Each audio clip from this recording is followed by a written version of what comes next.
So guys, let's start our today's session. सबसे पहले तो मैं दोबारा गुजारिश करूँगा कि काइंडली आप लोग मुझे अश्योर करें कि आप सबको जो आवाज़ है वो क्लियर आ रही है। फिलहाल क्लियर है आवाज़ आपकी। Okay, thank you so much. Clear है। सबसे पहले तो मैं अपना इंट्रोडक्शन करवा दूँ आपको, short intro. My self Faizan Zahid Memon. Basically मैं जो है वो नवाब शाह सिंध पाकिस्तान से बिलॉन्ग करता हूँ। और इस वक़्त करंटली मैं यूनिवर्सिटी ऑफ कतानिया इटली में मास्टर्स कर रहा हूँ in the field of automation and control of complex systems. और मेरे साथ जो हैं मेरे क्लासमेट मौजूद हैं। मैं उनसे भी गुज़ारिश करूँगा कि वो अपना जो है वो शॉर्ट इंट्रो आपको जो है वो करवा दें, ताकि उसके बाद जो है वो हम मुकम्मल तरह से अपने सेशन का आगाज़ कर सकें। जी। हाँ, शुक्रिया फैज़ान। सबसे पहले सबको अस्सलाम वालेकुम। मेरा नाम मोहम्मद कामरान है और मेरा ताल्लुक़ गिलगित बल्तिस्तान से, और करंटली मैं यहाँ फैज़ान के साथ इटली में यूनिवर्सिटी ऑफ कतानिया में मास्टर स्टूडेंट हूँ। तो आज का सेशन इसने अरेंज किया है, तो इसमें जितने भी आपके क्वेश्चंस वगैरह होंगे हम उसको एंटरटेन करेंगे कि स्टडी इन इटली के हवाले से। तो कंटिन्यू। जी, बहुत शुक्रिया। अच्छा, सबसे पहले तो थोड़ा-सा मैं इटली के हवाले से बताता चलूँ कि यहाँ पे जो है वो क्या प्रोसेस होता है और किस तरह की जो है वो स्कॉलरशिप्स वग़ैरह जो है प्रोवाइड की जाती हैं। टाइप्स कौन-कौन से हैं स्कॉलरशिप्स के, तो पहले तो मैं थोड़ा-सा उस पे रोशनी डालूँगा और फिर उसके बाद जो है वो मैं जो है अपना डॉक्यूमेंट्स के बारे में बताऊँगा और फिर जो है वो थोड़ा-सा हम जो है वीज़ा के हवाले से हम डिस्कस करेंगे। उसके बाद आप लोग जो है जो भी क्वेश्चन्स हों वो आप कर सकते हैं। अ, सबसे पहले तो देखें, हम बात करते हैं कि इटली के अंदर स्कॉलरशिप्स कौन-कौन सी अवेलेबल हैं और क्या-क्या टाइप्स हैं। अ, बीच में मैं थोड़ा अभी रुकने वाला हूँ क्योंकि हमारे सीनियर हमें आज जॉइन कर चुके हैं मीटिंग में, डॉक्टर जावेद साहब। तो जावेद भाई, most welcome to today's webinar. Thank you so much, Faizan. Thank you so much, and keep going on. Sir And I'm आपकी very happy आवाज़ जो to. है वो अ,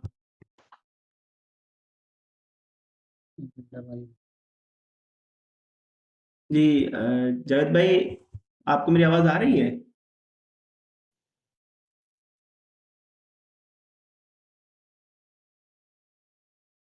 मेरे ख्याल से वॉइस इश्यू है। जी जी जी जी Faizan, thank you so much, thank you so much, keep going. जी, जावेद भाई, मैं जो है वो चाहूँगा कि मज़ीद मैं आगे बढ़ूँ उससे पहले आप भी थोड़ा-सा अपना इंट्रोडक्शन करवाते हैं हमारी ऑडियंस को, तो बेहतर रहेगा। Thank you so much, thank you so much. मेरा नाम जावेद जमशेद है और मैं सक्खर सिंध से बिलोंग करता हूँ। एंड करंटली मैं पीएचडी कर रहा हूँ यूनिवर्सिटी ऑफ फ्लोरेंस में, इलेक्ट्रिकल इंजीनियरिंग में। Thank you so much. जी, बहुत-बहुत शुक्रिया। अच्छा, तो मैं जो है वो बात कर रहा था स्कॉलरशिप्स की। इटली के अंदर देखें 3 तरह की स्कॉलरशिप्स हैं। पहले पाकिस्तानी स्टूडेंट्स की अगर हम बात करें, फॉर पाकिस्तान अगर मैं बात करूँ तो पहले पाकिस्तान सिर्फ़ 2 स्कॉलरशिप्स के लिए एलिजिबल होता था। लेकिन इस साल से, यानी ये जो 2023 का इंटेक था, इस साल से पाकिस्तान एक और स्कॉलरशिप के लिए भी एलिजिबल हो गया है। तो अब यहाँ पे पाकिस्तानियों के लिए 3 तरह की स्कॉलरशिप्स हैं जो कि ऑफ़र की जाती हैं। मैं मास्टर्स स्टूडेंट्स की बात कर रहा हूँ और यहाँ पे जो है सबसे पहली स्कॉलरशिप जिसकी हम बात करते हैं, वो है यूनिवर्सिटी की मेरिट बेस्ड स्कॉलरशिप। अब यूनिवर्सिटी की मेरिट बेस्ड स्कॉलरशिप क्या होती है? बेसिकली जब आप यूनिवर्सिटी में एडमिशन लेते हैं, सिंपली ऑनलाइन आप जब अप्लाई करते हैं, तो आपको जो है यूनिवर्सिटी आपकी एप्लीकेशन को इवैल्यूएट करती है, सही है? और यहाँ पे बहुत सी ऐसी यूनिवर्सिटीज़ हैं जो कि अपनी एक पॉलिसी रखते हैं, जिसमें उनके पास मेरिट स्कॉलरशिप भी शामिल होती है। वो अमाउंट वेरी करता है, वो स्कॉलरशिप की जो कवरेज होती है वो वेरी करती है यूनिवर्सिटी टू यूनिवर्सिटी, लेकिन उनकी अगर पॉलिसी होती है तो वो स्टूडेंट्स को वो स्कॉलरशिप प्रोवाइड करते हैं, लेकिन हर यूनिवर्सिटी वो स्कॉलरशिप तमाम स्टूडेंट्स को नहीं देती। ठीक है, यहाँ पे एक नंबर ऑफ यूनिवर्सिटीज़ हैं जो कि ये मेरिट स्कॉलरशिप इशू करती हैं, जिसमें आपको जो है वो किसी यूनिवर्सिटी में 2000 यूरोज़ आपको ऑफ़र किए जाते हैं, और कहीं पे आपको जो है एक्सेलेंस स्कॉलरशिप दी जाती है, कहीं पे 8000 यूरो भी है, 7000 यूरोज़ भी आपको दिए जाते हैं। तो ये जो है डिपेंड करता है यूनिवर्सिटी टू यूनिवर्सिटी, लेकिन इसमें आप इसको अवेल कैसे कर सकते हैं? बेसिकली आपको कुछ भी करने की ज़रूरत नहीं होती है। आप जब एप्लीकेशन फॉर्म अपना सबमिट करते हैं एडमिशन के लिए, तो वो आपकी जब इवैल्यूएशन होगी, तो वो आपकी प्रोफ़ाइल को देखकर जो है वो आपको स्कॉलरशिप प्रोवाइड की जाती है। यानी आप अगर उस रैंकिंग में उस जो है वो पोजीशन में लाए करते हैं जो कि यूनिवर्सिटी ने जो है वो इंट्रोड्यूस करवाई हुई है, कि मिसाल के तौर पे अगर मेरी यूनिवर्सिटी है, यहाँ टॉप 5 को जो है वो मेरिट स्कॉलरशिप ऑफर की जाती है, सही है। और जो एडमिशन जिनको मिलती है वो 20 सीट्स होती हैं हर डिपार्टमेंट की। अब 20 सीट्स जो होती हैं वो तो एडमिशन सिक्योर करते हैं, और उनमें जो टॉप 5 वाले होते हैं वो प्लस में उनको एक बेनिफिट और होता है मेरिट स्कॉलरशिप का, जो यूनिवर्सिटी उनको एक अमाउंट प्रोवाइड करती है, ठीक है। प्लस में उनकी जो फी होती है वो एग्जेम्प्ट हो जाती है, ट्यूशन फीस। तो ये है मेरिट स्कॉलरशिप का कॉन्सेप्ट। अब किसी यूनिवर्सिटी में टॉप 5 के बजाय टॉप 10 को भी दी जाती है, कहीं पे टॉप 30 को भी दी जाती है, ठीक है। हमारी यूनिवर्सिटी में ये सीन है कि टॉप 5 को 2000 यूरोज़ जो है वो दिए जाते हैं, लेकिन ये डिपेंड करता है आपके प्रोफाइल पे। आपको सेपरेटली कुछ भी नहीं करना होता। आप जब अपनी एडमिशन के लिए अप्लाई करते हैं, आपको खुद ही पता चल जाता है, वो आपको खुद ही ईमेल करते हैं कि आप सिर्फ एडमिटेड हुए हैं या प्लस में आपको स्कॉलरशिप भी ऑफर हुई है। ये है मेरिट स्कॉलरशिप। दूसरी स्कॉलरशिप होती है रीजनल स्कॉलरशिप। अब रीजनल स्कॉलरशिप क्या है? अब regional scholarship basically governmental scholarship, Italian government scholarship है। बेसिकली इसके लिए आपको अलग से अप्लाई करना पड़ता है, लेकिन इसका शर्त ये होता है कि आप किसी भी इटली की यूनिवर्सिटी में एडमिशन सिक्योर कर चुके हों, यानी कोई भी इटली की यूनिवर्सिटी आपको एडमिशन लेटर प्रोवाइड कर चुकी हो, उसके बाद आप एलिजिबल हो जाते हैं इस स्कॉलरशिप को अप्लाई करने के लिए। ये स्कॉलरशिप आपकी जो है वो इनकम पे बेस्ड होती है। आपकी जो एनुअल इनकम और आपकी प्रॉपर्टी कितनी है, उसके हिसाब से अगर आप एलिजिबल होते हैं, तो ये स्कॉलरशिप आपको मिलती है, और हर पाकिस्तानी इसके लिए एलिजिबल होता है। क्योंकि यहाँ पे करेंसी जो है वेरी करती है। अपना क्या नाम है ये जो है वो यूरोज़, यहाँ पे यूरो करेंसी है, तो और पाकिस्तान में पीके आ रहे, तो एक बहुत बड़ा डिफरेंस है। तो इस हिसाब से हर पाकिस्तानी इस स्कॉलरशिप के लिए जो है वो एलिजिबल होता है। अब इसका प्रोसेस ये होता है कि यहाँ पे जब आपको एक यूनिवर्सिटी में किसी भी यूनिवर्सिटी से आपको एडमिशन लेटर हासिल हो जाता है, आपको एडमिशन मिल जाती है, तो आपने ये देखना होता है कि यहाँ पे चूँकि रीजन्स बने हुए हैं, ठीक है? हर रीजन के अंदर 2 या 3 यूनिवर्सिटीज़ होती हैं, जिनको वो रीजन जो है वो फंडिंग प्रोवाइड करता है इंटरनेशनल स्टूडेंट्स के लिए, ताकि वो अपनी स्टडीज़ को यहाँ इटली के अंदर परस्यू कर सकें, सही है? तो अब मिसाल है एक यूनिवर्सिटी में आपकी जो है वो एडमिशन हो गई, और उसके बाद आपने देखना होता है कि आपकी वो यूनिवर्सिटी किस रीजन में लाया करती है। और हर यूनिवर्सिटी का अपना जो है पोर्टल होता है, अपनी एक जो है वो वेबसाइट होती है, जहाँ पे वो अपडेट्स शेयर करते रहते हैं उस अपनी रीजनल स्कॉलरशिप के बारे में, कि भाई हम कब जो है वो एप्लीकेशन ओपन करेंगे, और कब आप जो है वो ऑनलाइन इसमें अप्लाई करेंगे, और कब आपकी जो है वो रिजल्ट्स जो है वो अनाउंस होंगे, ठीक है। तो उसके लिए पहले शर्त ये होता है, आप किसी भी यूनिवर्सिटी में एडमिशन लेते हैं पहले इटली में, और फिर आप देखते हैं कि आपकी वो यूनिवर्सिटी किस रीजन में लाया करती है। मैं मिसाल एक सिंपल सी देना चाहूँगा, पंजाब की हम मिसाल देते हैं। सपोज़ कर लें कि पंजाब एक रीजन है, ठीक है। अब पंजाब में कितनी यूनिवर्सिटीज़ हैं? जितनी भी यूनिवर्सिटीज़ हैं, वो आप समझ लें उस रीजन में आ रही हैं। तो उन यूनिवर्सिटीज़ में जितने स्टूडेंट्स की एडमिशन होगी, उनको पंजाब रीजन फंडिंग करेगा, ठीक है। तो वहाँ पे जो एडमिटेड स्टूडेंट्स हैं, वो अप्लाई करेंगे अपने पंजाब रीजन की रीजनल स्कॉलरशिप के लिए, जिसे हम गवर्नमेंटल स्कॉलरशिप कहते हैं। तो ये एग्ज़ाम्पल लेकर आप समझ लें कि यहाँ भी इस तरह के रीजन्स बने हैं। एक रीजन में 3, 4, 5 यूनिवर्सिटीज़ आती हैं, किसी रीजन में 2, 1 यूनिवर्सिटीज़ आती हैं, वो आपको फिर जो है वो स्कॉलरशिप देते हैं। आप उसमें आपको अमाउंट मिलता है, उसमें आपको जो है वो अकोमोडेशन वगैरह इस तरह के बेनिफिट्स भी मिलते हैं, ठीक है।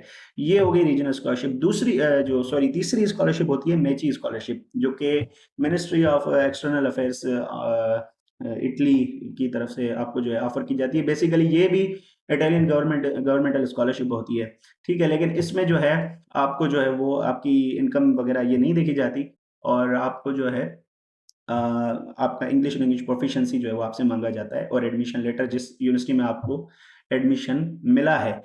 यहाँ पर एक जो बात है वो ये है कि आप अगर मेची स्कॉलरशिप लेते हैं, तो आप रीजनल नहीं ले सकते, ठीक है। अगर आप रीजनल लेते हैं तो फिर आप मैची स्कॉलरशिप नहीं ले सकते। और जहाँ तक बात मेरिट स्कॉलरशिप की है, तो कुछ यूनिवर्सिटीज़ में ये रिस्ट्रिक्शन मौजूद है कि अगर आप रीजनल मेरिट स्कॉलरशिप ले रहे हैं, तो आप रीजनल के लिए एलिजिबल नहीं हैं। अगर आप रीजनल ले रहे हैं, तो फिर आपको वो मेरिट स्कॉलरशिप नहीं देंगे। लेकिन मेजॉरिटी ऑफ द यूनिवर्सिटीज़ इस बात को जो है वो रिस्ट्रिक्ट नहीं करते, और सिवाय चंद यूनिवर्सिटीज़ के बाकी यूनिवर्सिटीज़ आपको अलाउ करती हैं। आप वहाँ पे मेरिट भी लेते हैं और आप रीजनल भी लेते हैं, यानी दोनों स्कॉलरशिप्स का आप बेनिफिट उठाते हैं। सही है? ये तो हो गई स्कॉलरशिप्स की बात। अब हम बात करते हैं कि चूँकि एडमिशन तो शर्त है, आपको किसी भी स्कॉलरशिप में आप अप्लाई करें, इवन मेरिट के लिए भी तो आप एडमिशन के लिए अप्लाई तो करेंगे। तो एडमिशन कैसे हासिल की जाए? सबसे पहले तो ये है कि कोर्सेज़ कैसे हम फाइंड करें? तो बहुत सारे स्टूडेंट्स, बेसिकली ये एक सिंपल सवाल है, इतना मुश्किल है नहीं, लेकिन स्टूडेंट्स को जो क्योंकि चूँकि नए होते हैं तो उनको प्रॉब्लम होती है इस मामले में। वो अपने कोर्सेज़ नहीं फाइंड कर सक रहे होते इतना आसानी से। तो सबसे पहले तो मैं एक प्लेटफ़ॉर्म बता दूँ आपको, यूनिवर्सिटली.IT, जो कि वाहिद इसी चीज़ के लिए प्लेटफ़ॉर्म बनाया गया है ताकि आप लोग अपने कोर्सेज़ फाइंड कर सकें इटली के अंदर। यहाँ पे आप इटली की हर यूनिवर्सिटी जो है वो विज़िट कर सकते हैं अपनी फ़ील्ड के अकॉर्डिंग, और अपने कोर्सेज़ फाइंड कर सकते हैं। और इससे रिलेटेड मैंने एक वीडियो बनाई भी हुई है, वो मैंने शायद ग्रुप में शेयर भी की थी आप लोगों के साथ। मेबी आप लोगों में से बहुत सौ ने वो वीडियो देखी भी हो। तो यूनिवर्सिटी.IT है, वहाँ पे जाके सबसे पहले तो आप अपना कोर्स फाइंड करेंगे, ठीक है? इसके अलावा भी mastersportal.com है, जहाँ पे आप जाके वहाँ पे तो आप किसी भी कंट्री से रिलेटेड अपने कोर्सेज़ फाइंड कर सकते हैं, इटली से भी रिलेटेड फाइंड कर सकते हैं। तो ये 2 वेबसाइट्स हैं जो कि मैं ज़्यादातर रिकमेंड करता हूँ जो भी मुझसे पूछते हैं कि सर कोर्सेज़ कैसे फाइंड करें? हमें तो कोर्सेज़ ही नहीं मिल रहे। तो मैं ये वेबसाइट जो हैं वो उन्हें रिकमेंड करता हूँ। ख़ैर यूनिवर्सिटी.IT या मास्टर्स पोर्टल पर जाकर आप अपने कोर्सेज़ फाइंड करें कि आपके कोर्सेज़ किस-किस यूनिवर्सिटी में लाए करते हैं, और जो है वो कहाँ-कहाँ आप अप्लाई कर सकते हैं, आप एलिजिबल हैं, ठीक है? उसके बाद आपने वो तमाम की तमाम यूनिवर्सिटीज़ की जो लिस्ट है वो एक्सट्रैक्ट कर देनी है, और आपने जो है वो फिर देखना है कि उन यूनिवर्सिटीज़ की जो एप्लीकेशन, यानी जो पोर्टल है वो ओपन कब हो रहा है।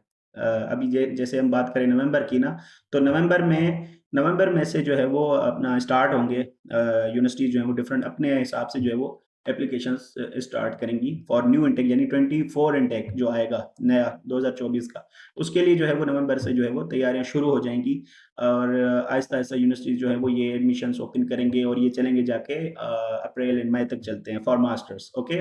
पीएचडी के लिए मैं जावेद भाई से फिर बाद में गुज़ारिश करूँगा कि थोड़ा-सा ओवरव्यू आप लोगों को दे दें फॉर पीएचडी। मैं अभी मास्टर्स का बता रहा हूँ, तो मैं इसको जैसे कंप्लीट करता हूँ, फिर मैं गुज़ारिश करूँगा जावेद भाई से कि वो हमें जो थोड़ा-सा पीएचडी के हवाले से भी बता दें। तो मैं ये कह रहा था कि आपने सबसे पहले जो है वो कोर्स फाइंड करना है, उसके बाद आपने जो है वो ये देखना है कि कब कौन-सी यूनिवर्सिटी कब जो है अपनी एप्लीकेशन जो है वो ओपन कर रही है, ऑनलाइन फॉर्म जो है वो कब ओपन हो रहे हैं। उसके बाद आपने जो है वो सिंपली ऑनलाइन अप्लाई करना है। अब ऑनलाइन अप्लाई करने के लिए आपको क्या करना है? आपने सबसे पहले डॉक्यूमेंट्स रेडी करने हैं। डॉक्यूमेंट्स कौन से चाहिए?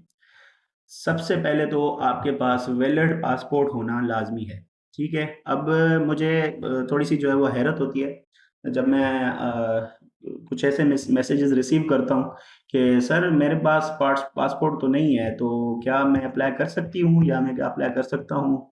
देखिए, आप बाहर जा रहे हैं, तो ज़ाहिर है बाहर जाने के लिए पासपोर्ट तो एक वाहिद जो है वो अव्वल शर्त है कि आपके पास जो है वो पासपोर्ट होना चाहिए।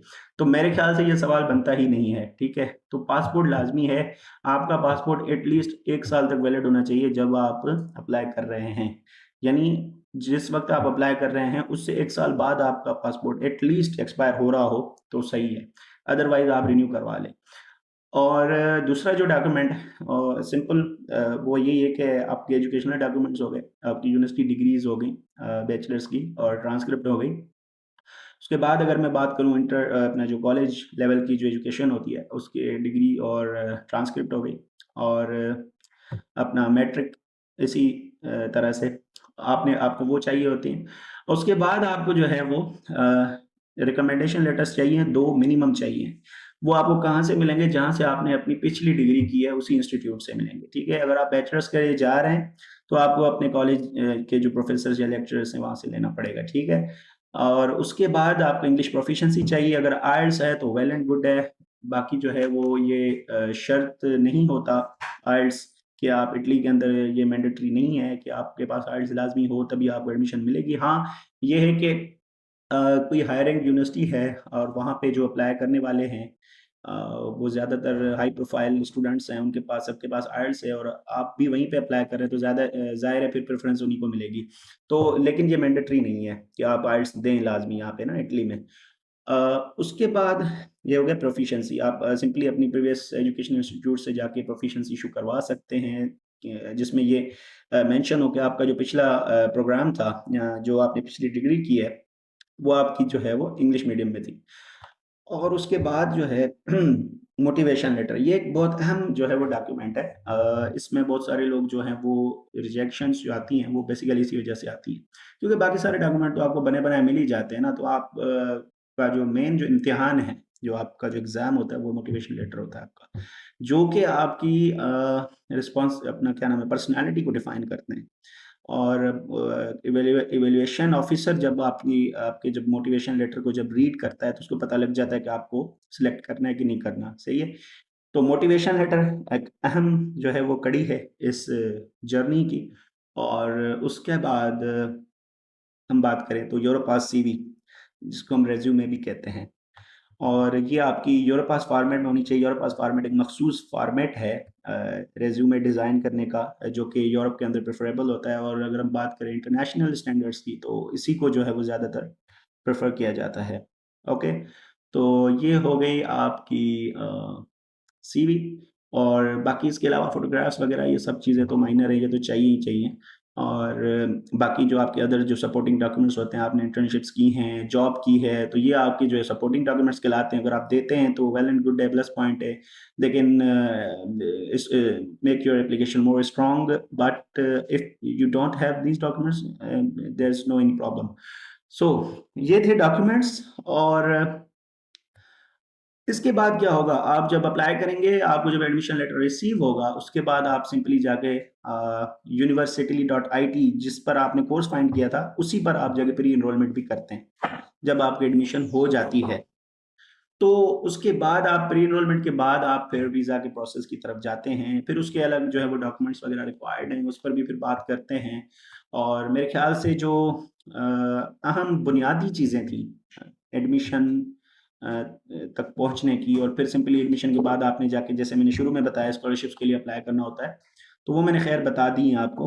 और इसके अलावा जो चीज़ें हैं उनको जो है वो हम फिर डिस्कस करते हैं। लेकिन मैं चाहूँगा कि अगर जहाँ तक मैंने अभी आपको बताया है यहाँ तक अगर कोई क्वेश्चन है तो मुझसे आप प्लीज़ पूछ लें। अच्छा मेरा ये क्वेश्चन था कि इटली के लिए अगर फुली फंडेड स्कॉलरशिप भी है तो स्टिल आपको बैंक स्टेटमेंट देनी पड़ती है, राइट? बिल्कुल। तो काइंडली उसके बारे में आप बता देंगे कि कितनी अमाउंट होनी चाहिए एंड उसका क्या सिनेरियो है? हाँ, देखें बैंक स्टेटमेंट का जो सीन है वो कुछ इस तरह है कि आपको यहाँ पे 6080 यूरो बैंक स्टेटमेंट शो करानी होती है जो कि अब तक जो अमाउंट जो चल रहा है ना, जो रिक्वायरमेंट वो 6080 यूरोज़ है, ठीक है? उसको आप अगर पीकेआर में कन्वर्ट करें तो इस वक़्त कितने बनते हैं वो मुझे नहीं मालूम, आप देख लें गूगल से करके। तो वो आपको यहाँ पे शो करानी होती है फॉर वीज़ा, ये वीज़ा के लिए रिक्वायरमेंट है। और इसमें ये है कि जो अहम चीज़ है वो ये है कि आपका जो अमाउंट है वो जस्टिफाइड होना चाहिए यानी आपका अपना होना चाहिए। आपके जो स्पॉन्सर हैं, आप जो को-स्पॉन्सर हैं वो आपके जो है टैक्स पेयर होने चाहिए वो फाइलर होने चाहिए और वो आपके इमीडिएट रिलेटिव होने चाहिए। इमीडिएट रिलेटिव का मकसद ये है कि जो हमारे करीबी रिश्ते हैं, father, mother, sister, brother, they can be your sponsor, okay? And you can do two as well. Like your father can be your sponsor and your mother can be your co-sponsor. So this is the criteria for showing the bank statement और amount का जो है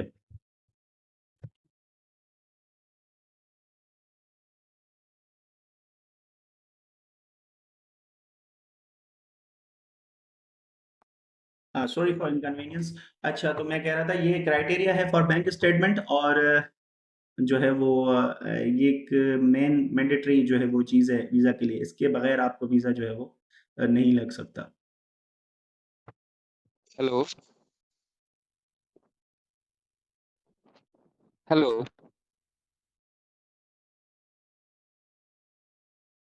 मेरी आवाज़ आ रही?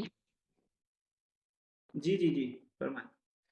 जी, मेरे पास 2 इन 1 है। एक तो ये कि जो बैंक स्टेटमेंट है वो क्या इन रिलेशन के अलावा भी किसी की चल सकती है? और दूसरा क्वेश्चन मेरा ये है कि अगर किसी ने मास्टर किया हुआ है, लाइक मैंने मास्टर किया हुआ है पाकिस्तान से, तो मुझे पीआईडी में एडमिशन अभी नहीं मिल रहा, तो क्या मैं दोबारा मास्टर के लिए अप्लाई कर सकता हूँ? और उसके कितने चांसेस हैं कि मुझे एडमिशन मिल जाएगा और स्कॉलरशिप मिल जाएगा? Thank you.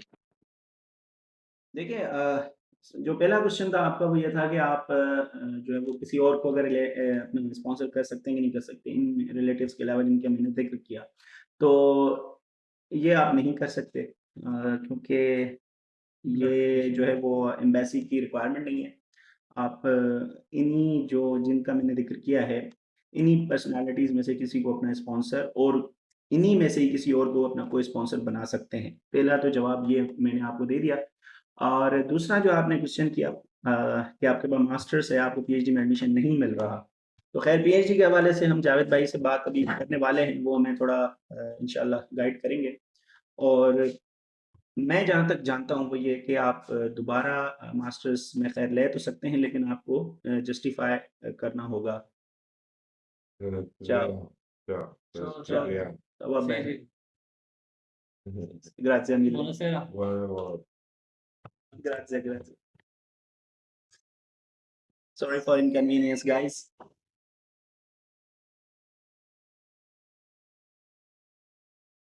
सॉरी मैं कहाँ था?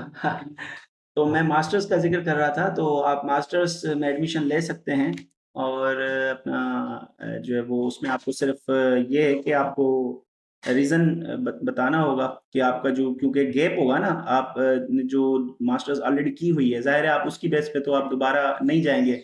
आप बैचलर्स करेंगे, बैचलर्स कोर्स के बेस पे आप जो है वो मास्टर्स के जो में एडमिशन लेंगे, ठीक है? तो उस सेंस में तो आपको जस्टिफ़ाई करना होगा। अगर आप मास्टर्स शो भी करते हैं, तो भी आपको जस्टिफ़ाई करना होगा कि आप दोबारा मास्टर्स क्यों कर रहे हैं। वो आपका शो करेगा motivation letter. I hope you are clear for my answer. If not, you can ask.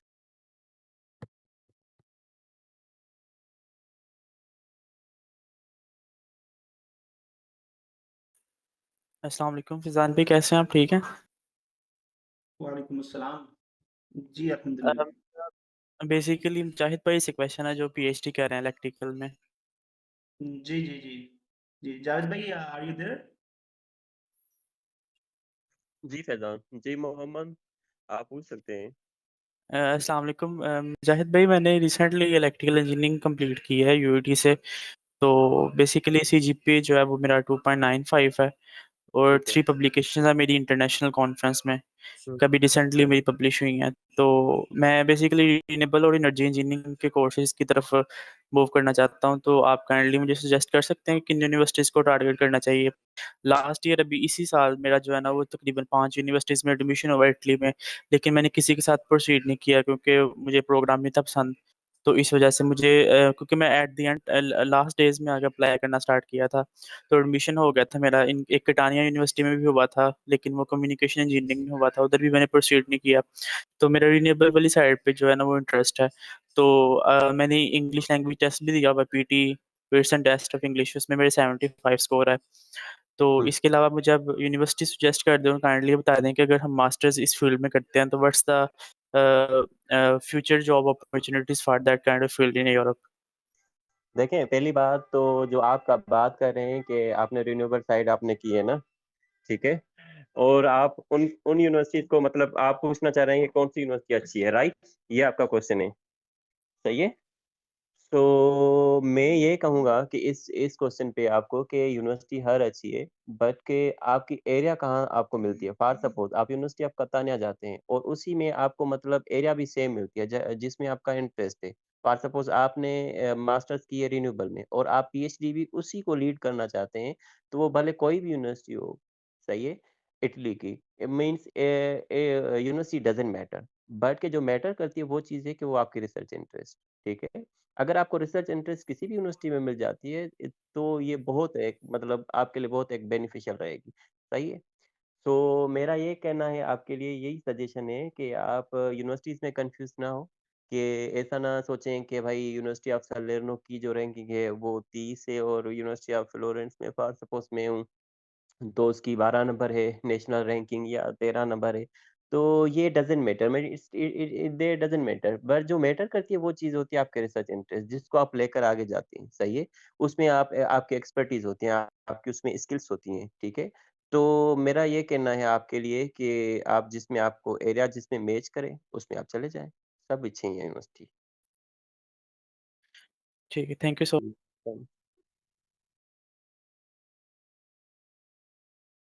कि बाकी मैं थोड़ा बहुत बात करना चाहता हूँ आपको पीएचडी के हवाले से और बताना भी चाहता हूँ।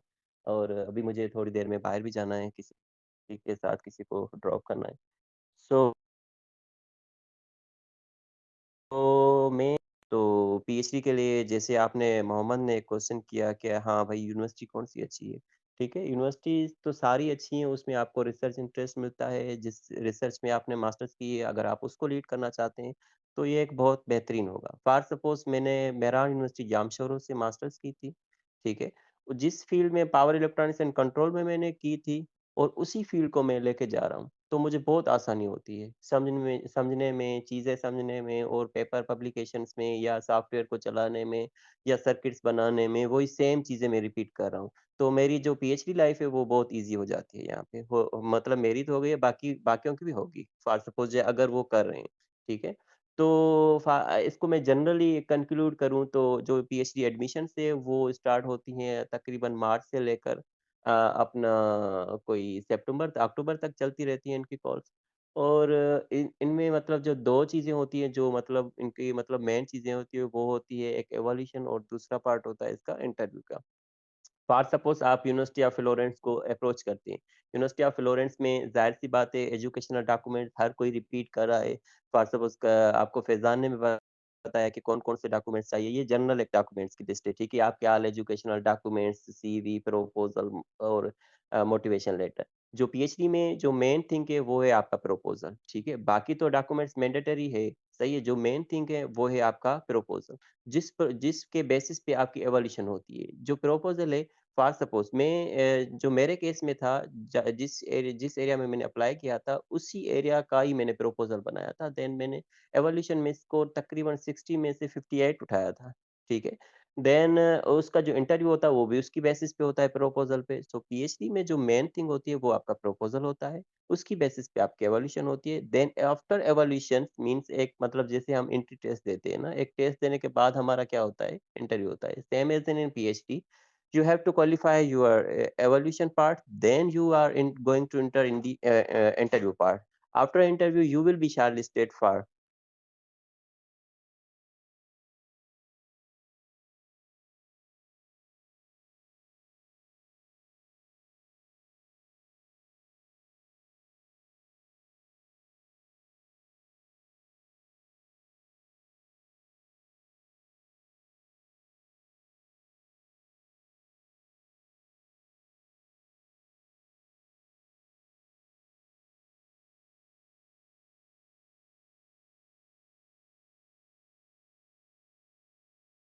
आप देखो पावर इलेक्ट्रॉनिक्स के बहुत है आप यूनिवर्सिटी ऑफ अक्विला यूनिवर्सिटी है उसका कार्लोस कोई नाम है प्रोफेसर कार्लोस बहुत एक्सपर्ट है यहाँ इटली में और ना है और प्रोफेसर अल्बर्टो के मेन प्रोफेसर्स हैं, जो मतलब जवानी है, ये मतलब जो इटली की एरिया की मुख्तलिफ यूनिवर्सिटीज़ की, ये बहुत मतलब एक साइंटिस्ट बैठे हुए हैं यहाँ पावर इलेक्ट्रॉनिक्स और कंट्रोल के।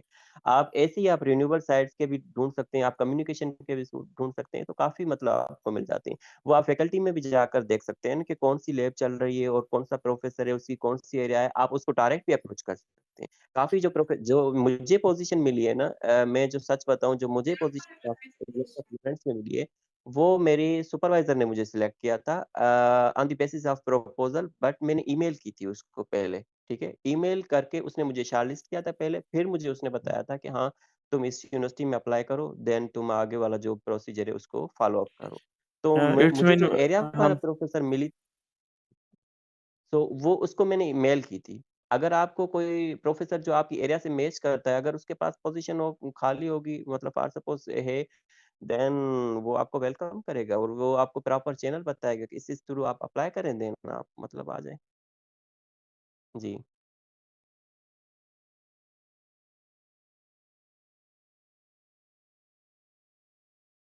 ये बातें हैं। बाकी फैज़ान कि है एक तो क्वेश्चन फैज़ान यहाँ पर एक प्रोसीड कर क्वेश्चन जो है कंफ्यूजन ये वो है, चैट में है, वो कामरान जो है वो इसका आंसर देना चाहेंगे। कामरान मंसूर प्लीज। ने पूछा यहाँ पर बैंक स्टेटमेंट के हवाले से कि रीजनल स्कॉलरशिप के लिए मैंडेटरी है या नहीं। तो यहाँ पर अक्सर एक कन्फ्यूजन होती है स्टूडेंट में। जब मैं खुद भी अप्लाई कर रहा था तो उस टाइम यही कन्फ्यूजन मेरे साथ भी थी कि रीजनल स्कॉलरशिप के हवाले से आप एक बात ज़हन में रखें कि जो रीजनल स्कॉलरशिप होती है ना, ये एक तरह से नीड बेस्ड स्कॉलरशिप होती है। तो आपने वहाँ पर जितना आप अपने आप को गरीब शो करोगे ना, उतना आप उस स्कॉलरशिप के लिए एलिजिबल होंगे। और जबकि जो जब आप वीज़ा के लिए आप जब एम्बेसी में जो आप बैंक स्टेटमेंट दिखाते हो, वहाँ पर आपने क्या करना होता है, अपने आप को ज़्यादा से ज़्यादा अमीर शो कर सकते हो, तो आप वहाँ पर आपके लिए अच्छा होगा। आपके जो वीज़ा जो एक्सेप्टेंस चांसेस वो ज़्यादा होते हैं। तो ये कन्फ्यूज़न अमूमन स्टूडेंट में होती है, क्योंकि जो और जो रीजनल स्कॉलरशिप है उसके लिए जो रिक्वायरमेंट होती है वो रीजन टू रीजन वेरी करती है। जैसे कि यहाँ पर हमारा जो रीजन है इरसू, तो इसकी अलग रिक्वायरमेंट होती है। तो बेसिकली वो आपकी जो फैमिली इनकम होती है वो डिमांड करती है, और वो आपकी ईयरली इनकम आपसे पूछते हैं, जिसको यहाँ पर हम इजे वैल्यू बोलते हैं। तो उसकी भी एक स्पेसिफिक थ्रेशोल्ड होती है। अगर उस लिमिट से आपकी जो ईयरली इनकम है वो अगर एक्सीड कर रही है, फिर आप एलिजिबल नहीं होंगे। अगर उससे आपकी जो उस लिमिट से जो आपकी जो थ्रेशोल्ड है ईयरली इनकम है, वो अगर नीचे है, तो आप उसके लिए एलिजिबल होंगे। तो ज़ाहिर बात है, पाकिस्तान हो गया, इंडिया हो गया और बांग्लादेश, ये जो थर्ड वर्ल्ड कंट्रीज़ हैं, तकरीबन सारे एलिजिबल होते हैं रीजनल स्कॉलरशिप के लिए। तो ये again reason to reason depend करती है जो इसकी रिक्वायरमेंट क्या होती है। अब अगर हम इरसू, जो हमारा रीजन है इरसू, तो अगर उसकी बात करें तो यहाँ पर इनकी जो रिक्वायरमेंट होती है वो एक एफिडेविट पे आपने अपने ये जो फैमिली इनकम है वो शो करनी होती है, वो एक्सेप्टेबल है यहाँ पर। जस्ट आपने वो अपलोड करना है पोर्टल पे, उसी के बेस पे आपको यहाँ पर वो स्कॉलरशिप देते हैं। तो बाकी फैज़ान उसके बाद। जी, पीएचडी के हवाले से क्वेश्चन आया जावेद भाई, अगर आप यहाँ मौजूद हैं तो मेरे ख्याल से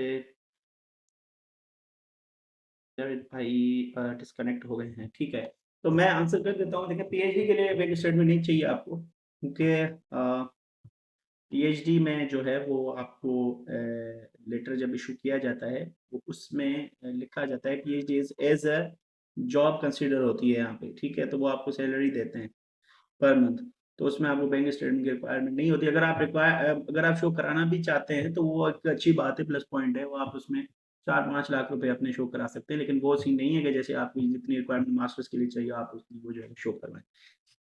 इसके अलावा अगर कोई क्वेश्चन है किसी का तो काइंडली प्लीज वेलकम।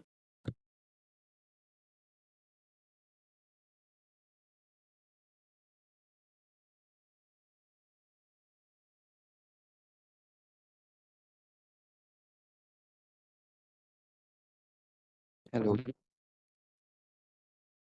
जी जी, फरमाएं। जी, तो मेरा क्वेश्चन ये था कि अगर दोबारा से मास्टर है तो क्या वो मास्टर शो करना चाहिए या नहीं करना चाहिए? क्योंकि गैप तो जस्टिफाई किया जा सकता है एक्सपीरियंस से। मतलब अगर किसी ने 2020 में अपना मास्टर किया है तो ये तो उसको एक्सपीरियंस से गैप को फिल कर सकता है। लेकिन बात है कि क्या वो शो करना चाहिए मास्टर या नहीं करना चाहिए, ये क्वेश्चन है। देखिए, ये तो डिपेंड करता है ना खैर कि आप अगर बहुत सारे स्टूडेंट ये करते हैं कि उनको यूरोप इन होना होता है ना, वो आना आना चाह रहे होते हैं। अब जैसे आपके पीएचडी में एडमिशन नहीं मिल रहा, तो आप यहाँ पे आना चाह रहे हैं, तो आपके पास और कौन सा वे है? आपके पास यही तरीका है कि आप मास्टर्स में ट्राई करें। सही है, अव्वल तो आपको पीएचडी में एडमिशन मिल जाएगा, क्योंकि यहाँ पे पोजीशंस इतनी हैं पीएचडी के लिए और मास्टर्स के लिए, इतनी पोजीशंस हैं कि बच जाती हैं, खत्म नहीं होती। सही है, तो पीएचडी की एडिशनल कॉल्स पूरा साल चलती हैं। आप देख रहे होंगे कि पोस्ट आती रहती हैं, मैं वक्तन फ़वक्तन इसको शेयर करता रहता हूँ ग्रुप में, बल्कि मैं ही नहीं, बहुत सारे और एडमिन्स भी इसको करते रहते हैं। इसके अलावा भी बहुत सारे ग्रुप्स हैं जहाँ पे आपको अपडेट्स मिलती हैं, ये एडिशनल कॉल्स आती हैं। इसका मतलब ये होता है कि उनके पास सीटें फिल ही नहीं हो रही, तो इतनी पोजीशंस यहाँ पे हैं और ये यहाँ पे बहुत ज़्यादा बेनिफिट देते हैं पीएचडी होल्डर्स को। जो पीएचडी के लिए आते हैं यहाँ पे। तो अव्वल तो मैं ये कहूँगा कि आप ट्राई करें, आपको पीएचडी में एडमिशन ज़रूर मिलेगी, ठीक है? और इटली में तो आसान है, बहुत आसान है, जैसे अभी जावेद भाई ने बताया थोड़ी देर पहले।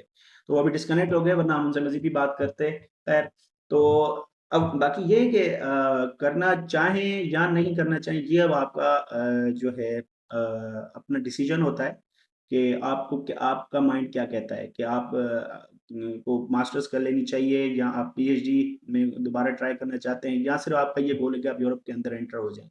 तो फिर वो आप पे डिपेंड करता है, कोई आपको ये नहीं कह सकता कि आपको करना चाहिए कि नहीं करना चाहिए।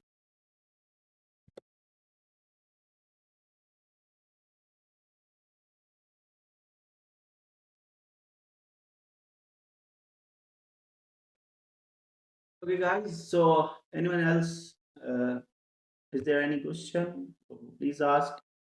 हम लोग यहाँ पे बैठे हैं 2-3 मिनट, उसके बाद फिर हम लोग वाइंड अप कर देंगे। तो जो भी क्वेश्चन है, जैसा भी क्वेश्चन है, इटली से रिलेटेड पूछिए। आज इसी जो है वो काम के लिए यहाँ पे हम सब जमा हुए हैं। तो अस्सलाम वालेकुम। सर, इटली के बारे में आपने बहुत डिस्कशन की है और कनाडा के बारे में कोई डिस्कशन नहीं हुई, उसको काइंडली उसको भी ज़रा रिसीव कीजिएगा। Thank you. जी, बहुत-बहुत शुक्रिया। सबसे पहले तो आज की जो मीटिंग है, मैंने ग्रुप में शेयर भी किया था, पोस्टर भी शेयर किया था, वो है ही इटली के हवाले से, सही है? और दूसरा ये कि हमारे पास अभी इस वक़्त कोई कनाडा का बंदा मौजूद नहीं है, तो हम आपका ये जो है वो आपको का आंसर प्रोवाइड कर देते, जो भी आपको कनाडा से रिलेटेड इन्फॉर्मेशन चाहिए थी। लेकिन अब वो बंदा इस वक़्त आज मौजूद नहीं है हमारे पास। और दूसरा ये कि आज का जो ये सेशन है वो स्पेशली इटली के हवाले से, और मेरे ख़्याल से ये बात सबको पता होगी, क्योंकि मैंने जब पोस्टर शेयर किया था तो उसमें मैंने वाज़ेह तौर पे लिखा था, बल्कि 4 दिन पहले भी शेयर किया था, और मैं वक़्तन-फ़वक़्तन इसको रिमाइंडर के तौर पे इसको शेयर करता रहा हूँ। तो उसमें इटली का ही लिखा है, और इसी वजह से सिर्फ़ और सिर्फ़ इटली की बात हो रही है।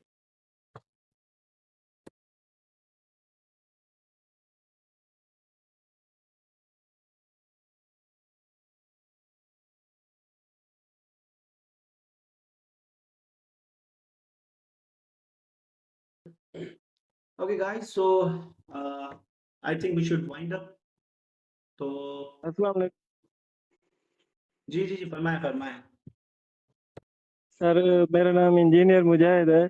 तो मैंने एक क्वेश्चन करना है। मैंने बीएस की थी 2013 में। उसके बाद मेरी जॉब लगी 2015 में। मैं टैप्टा में जॉब कर रहा हूँ अब फिलहाल। तो उसके बाद फिर मैंने एमएस की है 2017 से 19 में। अब मैं पीएचडी करना चाहता हूँ, तो इसमें मेरा हो जाएगा पीएचडी में एडमिशन?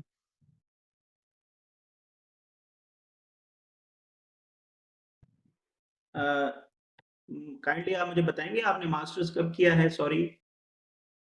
सर, मास्टर किया 2017 से 19 में। ठीक हो गया।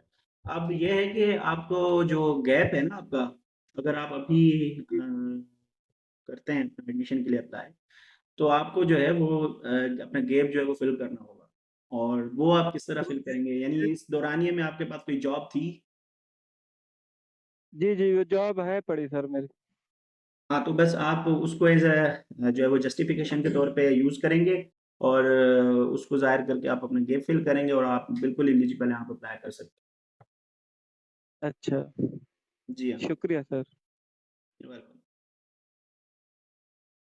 Okay guys, please hurry up.